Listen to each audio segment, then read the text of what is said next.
亲爱的朋友们，欢迎来到微光夜读。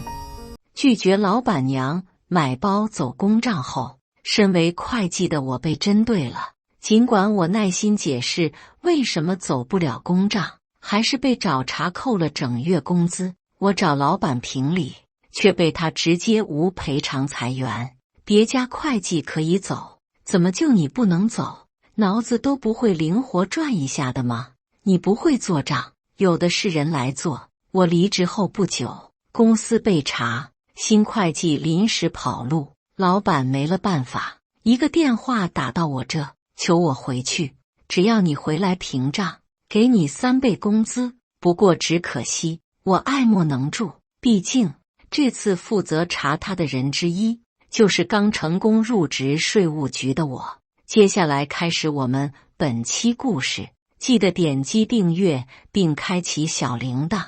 我在这家盛日贸易公司，像一头兢兢业业的老黄牛，一干就是8年。8年的时光里，薪水涨幅微乎其微，工作量却如同滚雪球般与日俱增。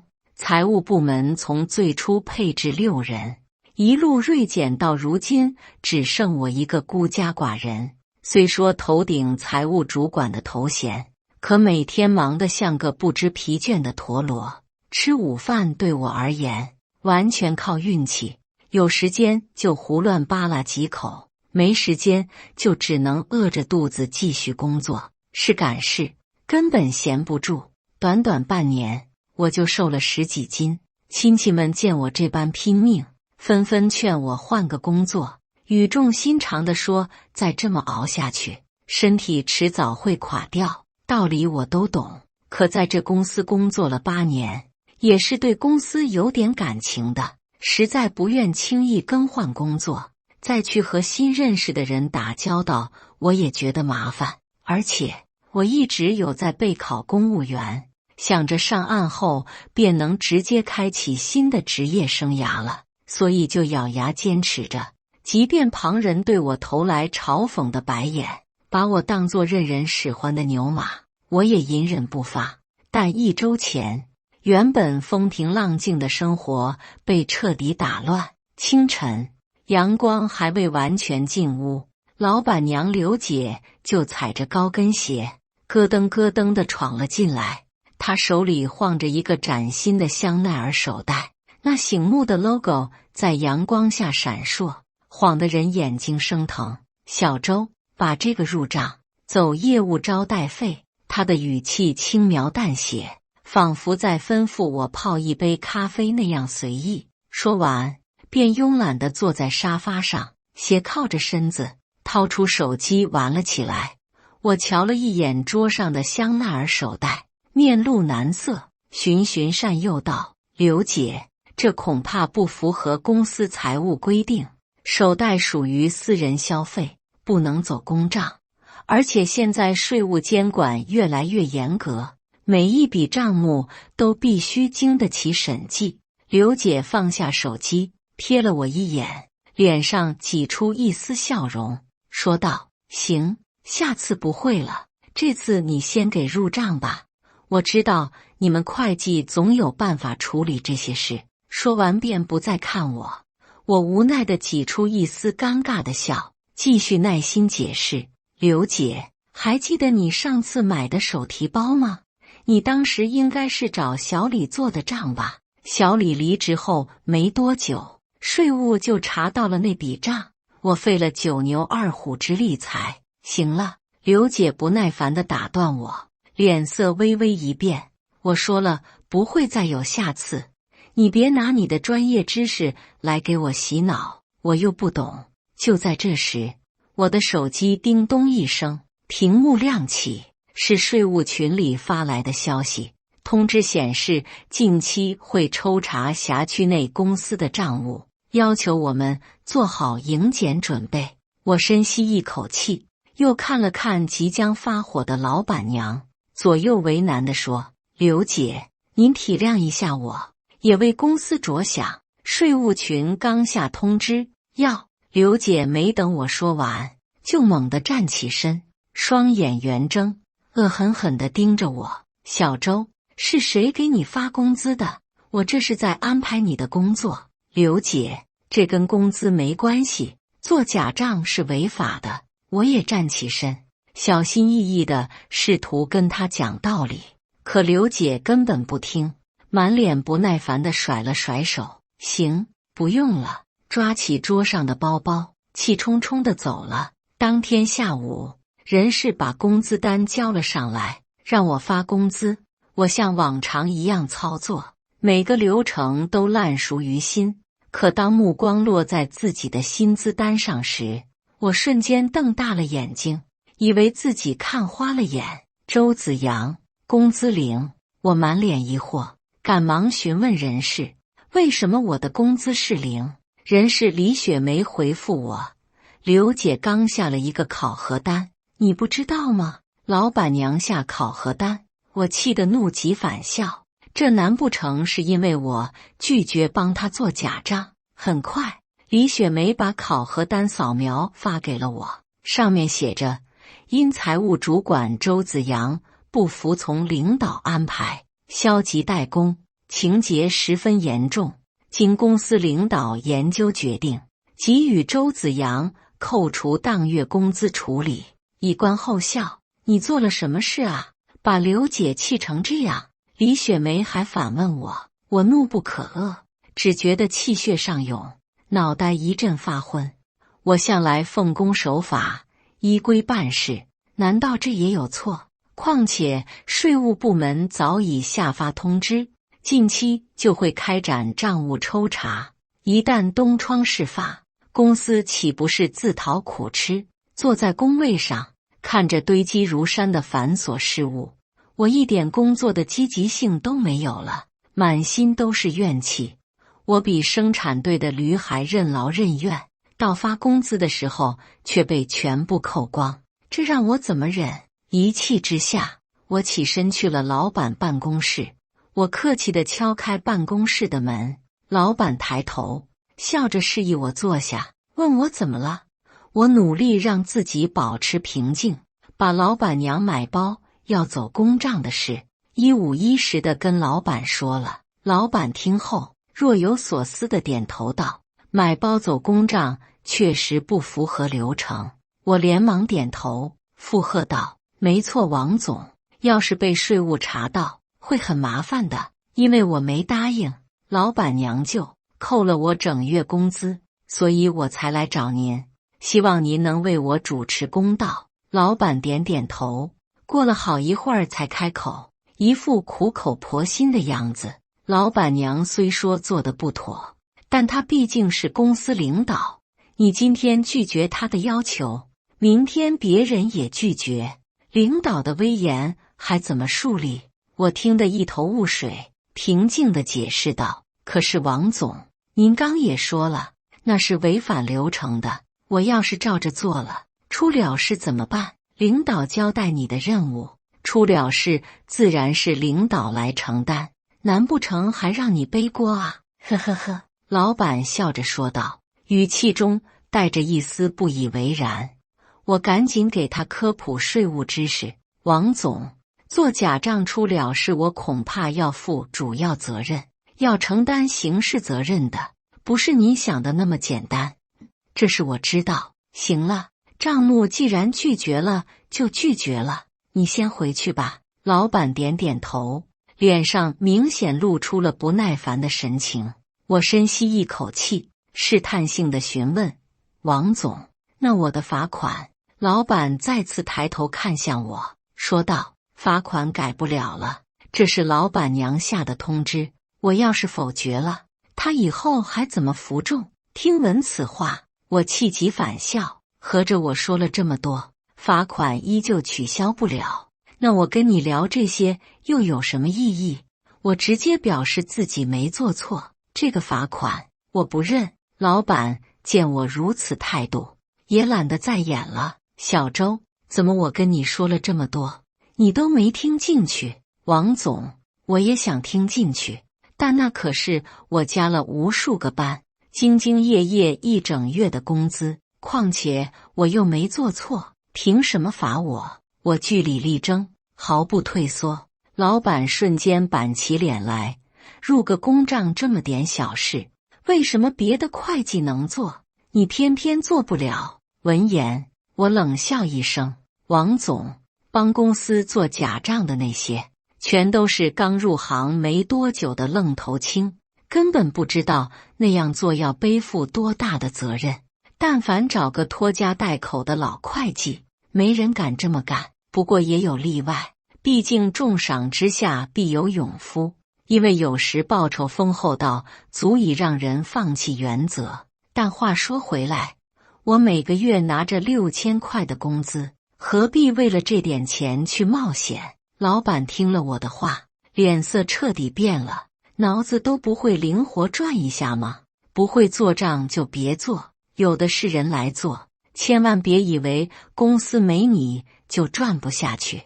你那个活是个人都能干，既然都撕破了脸，我的脾气也有些压不住了。想到自己为这种公司卖命干了8年，我就气不打一处来，当即表示我没觉得公司没有我就赚不了，但是我的利益受损了，我必须也一定要维护。罚款我不认，没有我签字就是无效的，请王总你们再好好斟酌一下吧。说完，我转身离开了办公室。刚回到工位上没多久，人事李雪梅就给我发消息：周子阳，你来人事部一趟，现在就过来。看这架势，明显是准备把我裁掉。果不其然，我一进人事部办公室，李雪梅就一脸严肃地看着我，手中拿着一份文件，那架势就像法官拿着判决书。子阳啊，公司目前业务调整，可能不太适合你继续发展了，这是离职协议。你看看。他的语气平淡，却透着不容置疑的味道。我冷笑一声，心想这业务调整的借口还真是老套。我接过协议，快速浏览了一眼，上面的赔偿条款简直少得可怜，明显就是想打发我走。就这，因为我坚守原则，拒绝老板娘的无理要求，到头来却落得被辞退的下场。你们觉得说得过去吗？我愤怒地质问。李雪梅有些尴尬地咳了2声，说道：子阳，这也是公司高层的决定，你也别太为难我们了，大家好聚好散，以后说不定还有合作机会呢。我气得将协议扔回桌上，不好意思，走可以，但这种不公平条款我签不了。李雪梅安慰我不要动气，询问我有什么想法，都可以谈。我直接把劳动法的条款搬了出来，说明自己属于无过错被辞退，应该享受2N+1的赔偿。李雪梅闻言，脸上露出一丝嘲讽的笑容。子阳，你觉得2N+1现实吗？公司最多给你 N 的补偿，不然你好好考虑一下，怎么你们比法律还大？凭什么就给我 N 的赔偿？人事辞退人的老把戏我见得多了，他们别想用这个法子糊弄我。李雪梅有些生气，告诉我既然谈不拢，那就先别谈了，不谈就不谈，我无所谓。你先把工资发了，别因为你一个人耽误所有人。李雪梅命令我。闻言，我气到笑。李经理，以前但凡算错一个人的工资，你们都要所有人等，怎么到了我这，就想先把我略过去了？公司管理规定，你怕是没仔细看吧？你见过工资有分开发的？李雪梅气得脸色铁青，支支吾吾，半天没说出话来。当天下班，我准时准点走，在门口看到了老板。老板喊住了我：小周，你为什么到点就下班了？老板板着脸问道。我耸耸肩，平静地回答：因为到点了啊。老板皱着眉头，不满地说：那也不能到点就下班吧？我笑道：我要是不到点就下班，那不成早退了？我是说，你为什么不加班？老板提高了音量，语气中带着一丝愤怒。因为下班了，我依旧不紧不慢地回答。老板强忍着怒火，脸都憋红了。那其他同事咋不下班？因为他们在加班呢。我淡定地回应，我知道，我的意思是，为啥你不加班？老板几乎是吼出来的，因为我不想加班，我想下班。说完，我丝毫不顾老板猪肝色的脸，打卡下班。话说你都准备干掉我了，我多加1分钟班都觉得吃亏。然而到了家也没消停，业务部主管发来消息，催我立刻做账，称明天有个难缠的客户要付尾款，说这笔尾款我们公司等了1年多，好不容易催上来了，越早付完越省心。业务主管开口就是命令的口吻，好似我是他下属似的。这种臭毛病也不是头一回了，4次如此。我直接假装看不见，不回复。没过一会儿，业务主管的电话就打过来了。我看着手机屏幕上跳动的号码，冷笑一声，任由他响了许久，才慢悠悠地接起。周子阳，你怎么不回消息啊？这账你得赶紧做啊，不然耽误收款，责任你可担不起。业务主管在电话那头焦急又带着几分恼怒地说道。我不紧不慢地回应，我已经下班了，明天吧。开什么玩笑，明天？这些账目做完至少得3个小时，等明天再做的话，客户反悔了咋办？你得尽快做，趁着他想给的时候，别给他反悔的机会啊。业务主管急迫难耐，声音都有些变调了。见我不说话，他顿时把声调提高了好几倍。周子阳，我知道你和公司闹了矛盾，但别连累我们业务部，这笔尾款可关乎着我们下个月的奖金。我告诉你，你要是耽误了，我们拿钱，我跟你没完。听完前面那句话，我其实差点动了心，想帮他们来着，毕竟都是打工人。但后面那句话一说出来，我马上就恼了。我加班，你们拿奖金，你觉得公平吗？怎么不公平？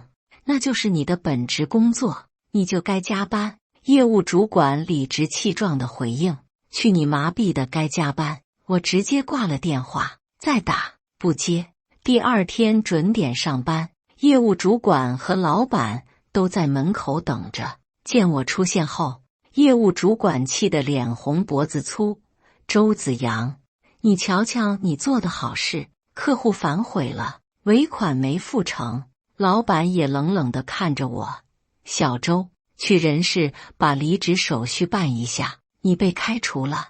我不紧不慢地询问，赔偿是2N+1吗？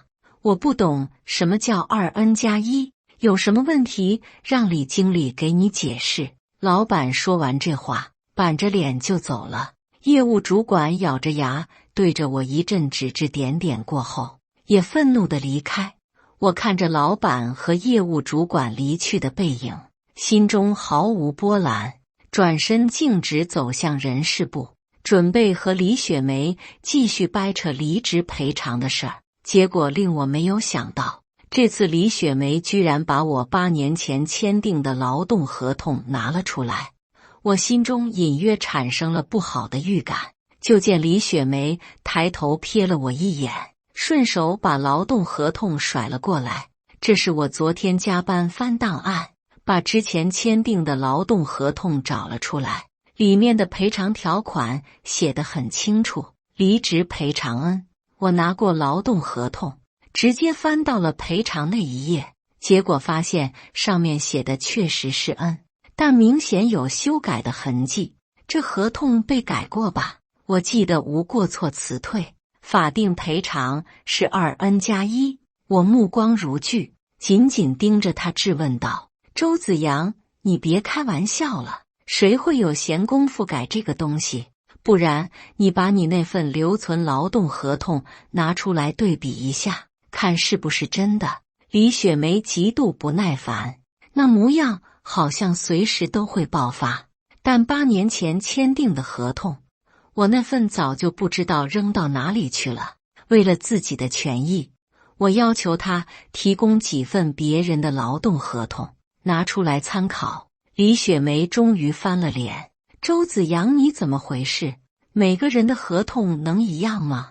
你做财务的，不知道这里面的道理。”我寸步不让：“不一样的地方，也就是基本信息和工资吧。难不成依据的法律条款也不同？换句话说，你敢拿这个合同出来，就不怕劳动部门找上门？”够了！李雪梅猛地把劳动合同拽了回去：“你爱去哪告去哪告，今天就收拾你的东西，马上滚！”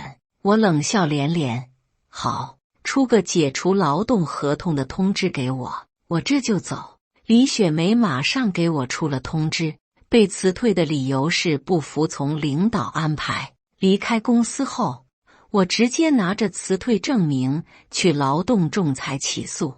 在等待仲裁的这段时间里，公司里传出了一些不利于我的谣言。有人说我是因为能力不行才被公司辞退，还想讹公司一笔赔偿；还有人说我故意刁难公司，耽误业务进度。这些谣言显然是公司有人在背后指使传播的，不用说，我都知道是谁，目的就是想给我施加压力，让我放弃仲裁。但我并没有被这些谣言影响，每天依然有条不紊的生活，利用这段时间复习公务员考试的知识。同时，我也在为仲裁做充分准备，收集各种能证明我在公司工作情况被不公平对待的证据，包括工资单、聊天记录、工作邮件、考核单等等。然而，公司似乎并不打算就此罢休。这天，一个陌生号码打了进来：“周子阳，你要是还想在这行混，就老老实实放弃仲裁。”说完，对方就挂断了电话。我不知道那个电话是谁打的，也压根不屑一顾，威胁我丢掉这行的饭碗。没关系，我要是怕的话，被扣1个月工资时，我就忍气吞声了。老板娘让我做假账时，我也不可能拒绝。事都已经发展到这个份上了，我可什么都不怕。终于，仲裁开庭的日子到了，我带着整理好的证据，自信满满的走进了仲裁庭。公司那边派了律师和李雪梅作为代表出席。公司律师率先发言，试图将我描述成一个不服从管理、故意破坏公司业务的员工，强调公司辞退我是合理的，不应给予高额赔偿。对于这种莫须有的指责，我不慌不忙地让他们拿出证据。公司律师面对我的要求，神色有些不自然，他清了清嗓子，说因为我的失职，导致公司业务受到损失。他声称因为我的失职，导致业务部门的尾款没能及时收上来，给公司造成了不小的损失，还旧事重提，说我拒绝了老板娘合理的工作分配。我冷笑一声，当机立断地拿出证据，证明自己那天是准时准点下班，完全符合规定。至于老板娘的无理要求，虽说我没有直接的实质性证据，但她签发的罚款通知却成了关键铁证，上面白纸黑字清楚地写着要罚没我整月工资，仅这一条就足以证明公司行为的不合理性。阴阳劳动合同的事情我也提了，最后我又播放了那个陌生号码威胁我的电话录音，并郑重承诺愿意承担法律责任，证明录音的真实性，绝不是自导自演。李雪梅和律师瞬间如坐针毡，他们试图解释，可话语却漏洞百出，驴唇不对马嘴。我冷冷地看着他们，心中暗讽，明知道赢不了，还非要硬着头皮来，纯粹想恶心我，实在可笑。仲裁庭在综合双方的证据和证言后，最终宣布公司应该按照规定赔偿我2N+1的补偿金。我长舒一口气，正义似乎终于得到了伸张。然而，仲裁结果虽已明确，公司却阳奉阴违，迟迟不支付这笔款项。这显然是公司妄图通过拖延战术消耗我的耐心，期望我主动放弃。但经历了之前的种种刁难，我早已对公司的这种行径有了充分的心理准备，自然不会轻易妥协。我开始尝试联系李雪梅，却惊讶地发现自己被拉黑了。不死心的我又给老板打电话，结果同样是拨过去就被挂断，耳边只剩忙音。我气急反笑，心中不禁发问，自己究竟是怎么在这家公司干了8年的？既然公司无情，那就别怪我无义。我毫不犹豫，直接前往公司讨要说法。当我踏入公司，周围同事投来的目光复杂多样，有的冷眼旁观，有的避之不及，还有的面露不忍。我没有理会这些目光，径直走向人事部，打算找李雪梅讨个说法。李雪梅看到我，脸色瞬间变得十分难看，还没等我开口，她就不耐烦地说道：“周子阳，你怎么又来公司了？我们之间已经没什么好谈的了。”我冷笑一声，毫不客气地质问：“你以为我想来找你？”李雪梅，仲裁结果清清楚楚，公司该给我2N+1的补偿金，你们却拒不支付，还拉黑我的联系方式，这就是公司的态度。李雪梅眼神闪烁，试图用借口搪塞我。公司现在资金紧张，没办法马上支付，你再等等吧。我上前一步，紧紧逼视着他。资金紧张？我做了这么多年财务，难道不清楚这里面的门道？这不过是你们惯用的借口罢了。从拒绝给我合理赔偿，到现在拒不履行仲裁裁决，公司一直在耍手段。今天你必须给我一个明确的说法，到底什么时候支付补偿金？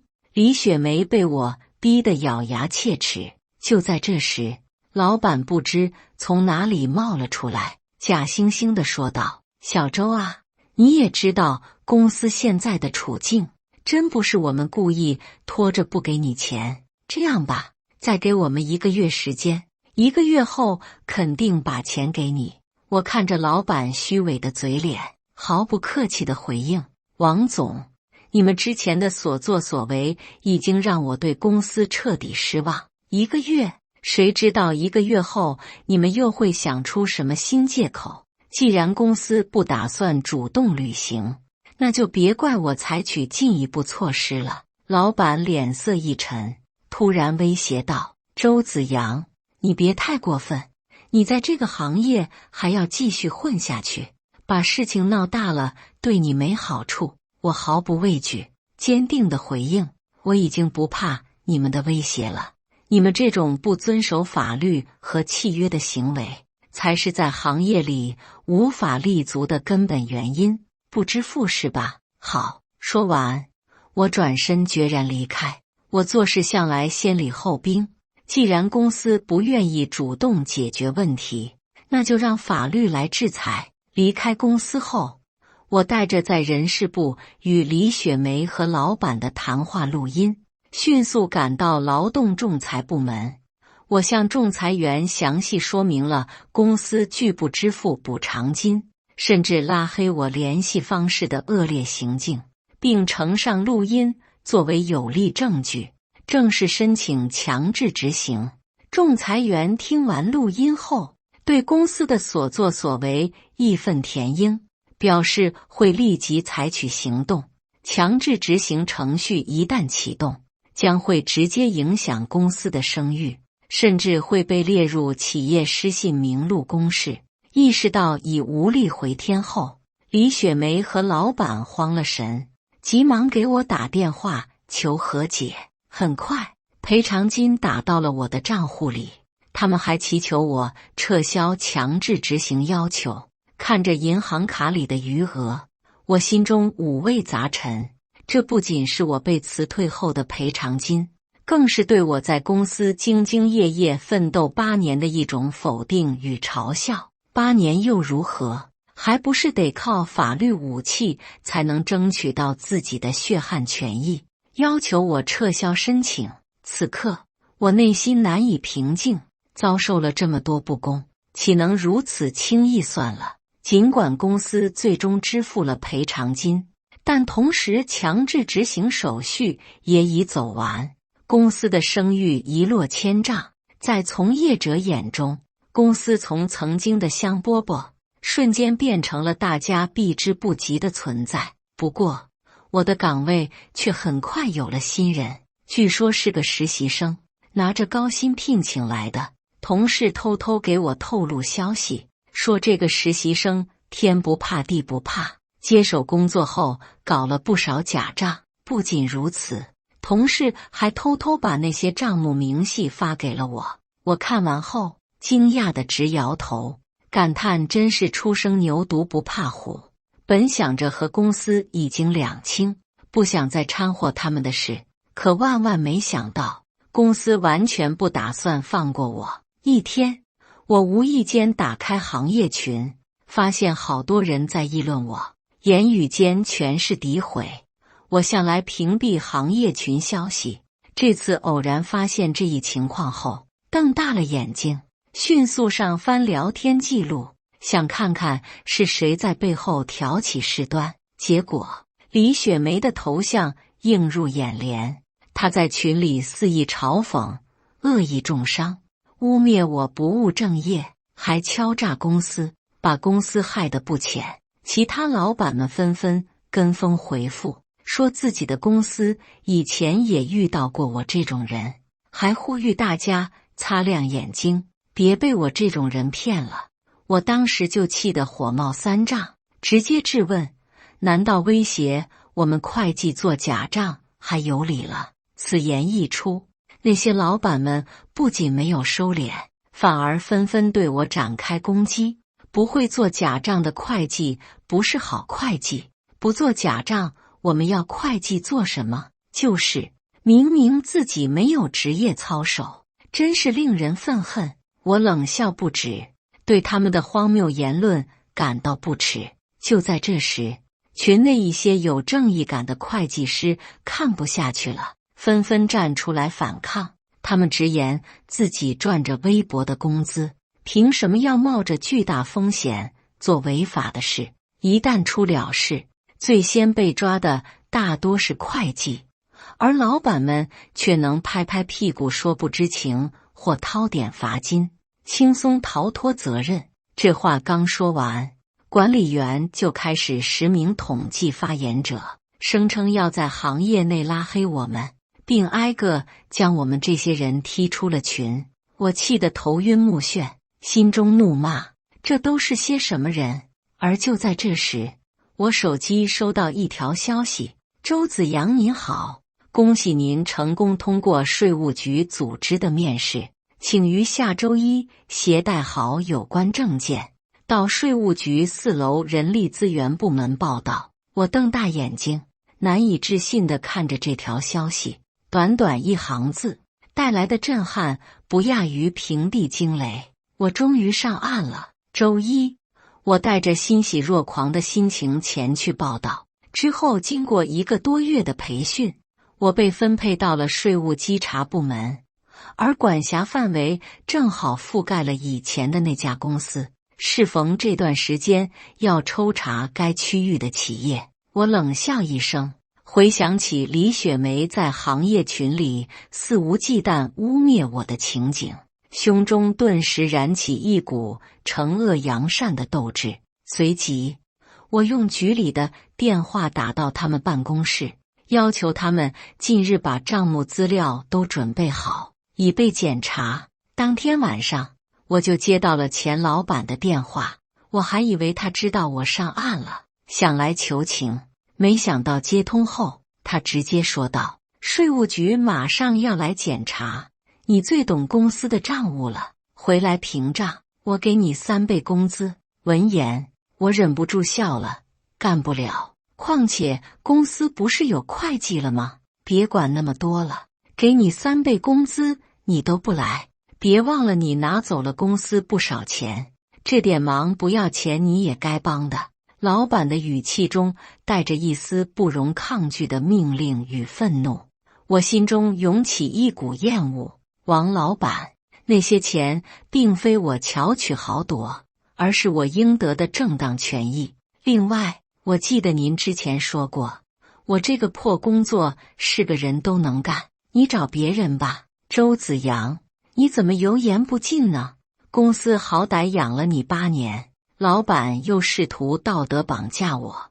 王老板，您这话说的可就好笑了。什么叫养？我没干活吗？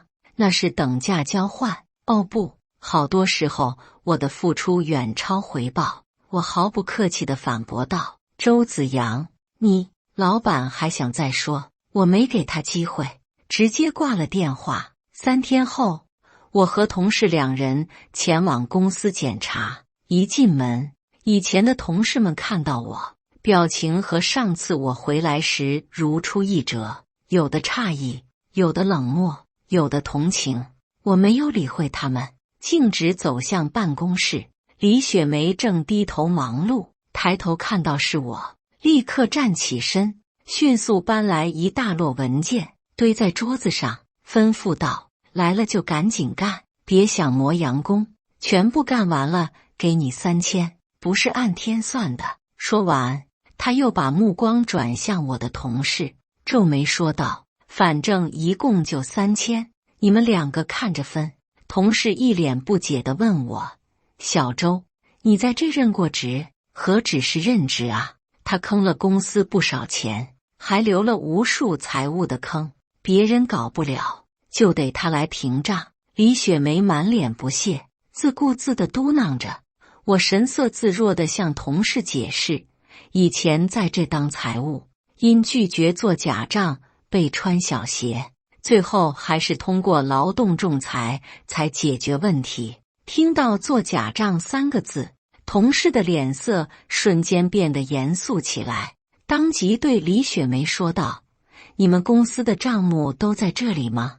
李雪梅白了他一眼：“你们2个别磨蹭了，赶紧干吧，东西都在，速度一点。这2天税务局就要来人抽查了，还想不想要钱？”